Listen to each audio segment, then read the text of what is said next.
Salam Eduficial, jangan lupa mengklik tombol subscribe adalah gratis. Halo guys, selamat datang kembali lagi di channel kita Edu Official. Hai guys, kali ini kita akan membahas yaitu SKB untuk guru SD di tahun 2020. Ini adalah SKB guru SD untuk prediksi full dengan pembahasan. Teman-teman, jika kalian belum mengklik tombol subscribe, silahkan klik tombol subscribe dan tombol lonceng serta berikan komentar kalian di bawah video berikut ini agar kalian tidak ketinggalan video selanjutnya yang akan saya bagikan. Nah, teman-teman yang sudah ketinggalan video sebelumnya yang saya telah upload, teman-teman bisa mengeceknya di video di atas ini, dan juga untuk lebih lengkapnya ada di kolom deskripsi. Baiklah guys, tanpa berlama-lama kita akan membahas untuk SKB guru SD dengan materi IPS. Soal nomor 1. Sebelah timur Pulau Sumatera berbatasan dengan A. Selat Malaka, B. Selat Hindia, C. Selat Benggala, D. Selat Sunda, E. Selat Australia. Jawaban yang tepat adalah A. Selat Malaka. Sekali lagi, jawaban yang tepat adalah A. Selat Malaka. Nah, Pulau Sumatera ini berbatasan dengan Teluk Benggala sebelah utara, Selat Sunda pada sebelah selatan, kemudian Samudra Hindia pada sebelah barat, dan Selat Malaka pada sebelah timur. Maka jawaban yang tepat adalah A, sebelah timurnya, yaitu Selat Malaka berbatasan. Soal berikutnya, soal nomor 2. Salah satu pelabuhan yang terletak di kota Cilegon, Banten adalah A. Pelabuhan Merak, B. Teluk Bayur, C. Pelabuhan Tanjung Emas, D. Pelabuhan Gilimanuk, E. Pelabuhan Bakauheni. Jawaban yang tepat adalah A. Pelabuhan Merak. Sekali lagi, jawaban yang tepat adalah A. Pelabuhan Merak. Nah, Pelabuhan Teluk Bayur ini terletak di Sumatera Barat. Pelabuhan Tanjung Emas ini terletak di Jawa Tengah. Kemudian ada Pelabuhan Gilimanuk ini terletak di Bali, dan Pelabuhan Bakauheni terletak di Lampung. Soal berikutnya, soal nomor 3. Vietnam bergabung menjadi anggota ASEAN pada tanggal A. 23 Juli 1997, B. 24 Juli 1997, C. 16 Desember 1998, D. 7 Januari 1984, E. 28 Juli 1995. Jawaban yang tepat adalah E. 28 Juli 1995.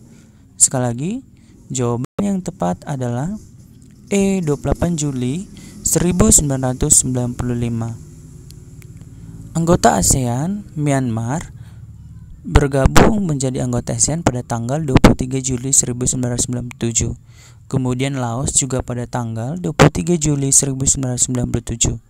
Kamboja pada tanggal 16 Desember 1998. Sementara pada tanggal 7 Januari 1984, negara Brunei Darussalam menjadi anggota ASEAN. Soal berikutnya, soal nomor 4. Candi Borobudur dibangun pada masa dinasti A. Sanjaya, B. Isyana, C. Mamalik, D. Shailendra, E. Maurya. Jawaban yang tepat adalah D. Shailendra. Sekali lagi, jawaban yang tepat adalah D. Shailendra. Penjelasannya adalah sebagai berikut. Candi Borobudur dibangun pada 750 dan selesai pada 825 Masehi oleh Wangsa Shailendra atau dinasti Shailendra. Pembangunan bermula pada masa pemerintah Rakai Panangkaran dan diselesaikan pada masa pemerintahan Smaratungga. Soal berikutnya, soal nomor 5. Laut yang menjorok ke darat disebut A. Pantai, B. Tanjung, C. Selat, D. Teluk, E. Sungai. Jawaban yang tepat adalah D. Teluk. Sekali lagi, jawaban yang tepat adalah D. Teluk. Penjelasannya adalah sebagai berikut. Laut yang menjorok ke darat disebut teluk, sementara pantai adalah batas antara daratan dengan laut yang dapat dibedakan menjadi pantai, landai, dan terjal. Kemudian tanjung itu adalah daratan yang menjorok ke laut. Kemudian selat, laut sempit yang terletak di antara dua pulau. Kemudian kalau sungai, air yang mengalir ke daratan. Maka jawaban yang tepat adalah D. Teluk. Soal berikutnya, soal nomor 6. Danau yang terletak di Pulau Sulawesi adalah A. Danau Poso, B. Danau Jempang, C. Danau Toba, D. Danau Batur, E. Danau Yanuar. Jawaban yang tepat adalah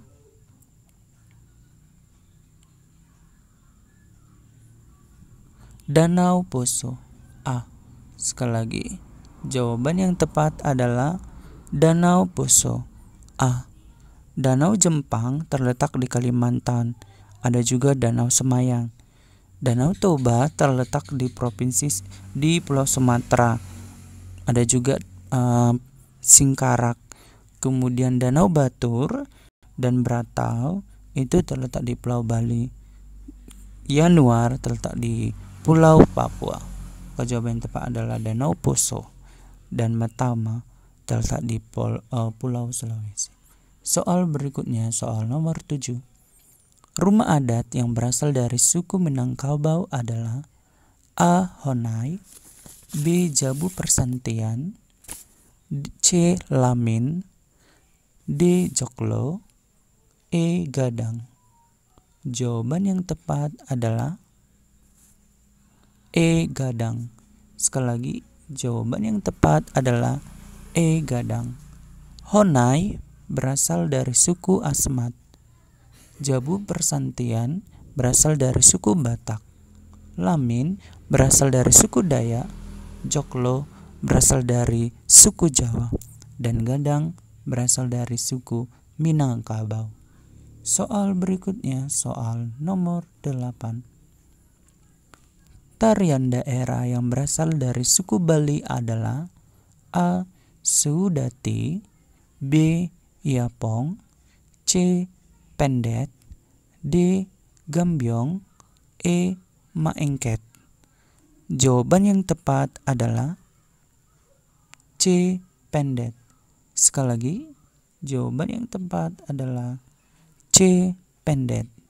Sudati berasal dari suku Aceh. Iapong berasal dari suku Betawi. Gambyong berasal dari suku Jawa. Maengket berasal dari suku Minahasa.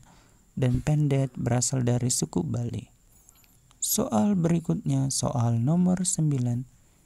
Sisa-sisa tulang belulang manusia atau hewan atau tumbuhan yang membatu yang tertanam di dalam lapisan tanah jutaan tahun yang lalu disebut A. Fosil, B. Arca, C. Benteng, D. Prasasti, E. Situs.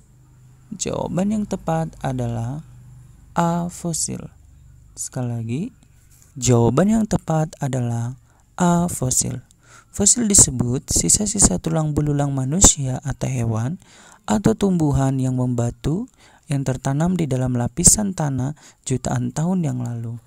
Arca disebut juga dengan patung. Benteng disebut dengan bentuk bangunan yang sengaja dibuat untuk keamanan dan pertahanan pada waktu perang. Sementara prasasti adalah tulisan pada batu yang bernilai sejarah. Situs adalah daerah temuan benda-benda purbakala. Soal berikutnya, soal nomor 10. Sumber daya alam yang dapat diperbaharui adalah A. Minyak bumi, B. Gas alam, C. Batu kapur, D. Besi, E. Udara. Jawaban yang tepat adalah E. Udara. Sekali lagi, jawaban yang tepat adalah E. Udara. Sumber daya alam terbagi atas dua, yang diperbaharui dan tidak dapat diperbaharui. Yang diperbaharui artinya kekayaan alam yang dapat diadakan kembali meskipun telah habis dimanfaatkan, seperti udara, air, dan tanah. Sumber daya alam yang tidak dapat diperbarui adalah tidak dapat diadakan kembali setelah digunakan. Contohnya, barang tambang mineral logam, besi, emas, perak, timah, tembaga, nikel, mangan, besi.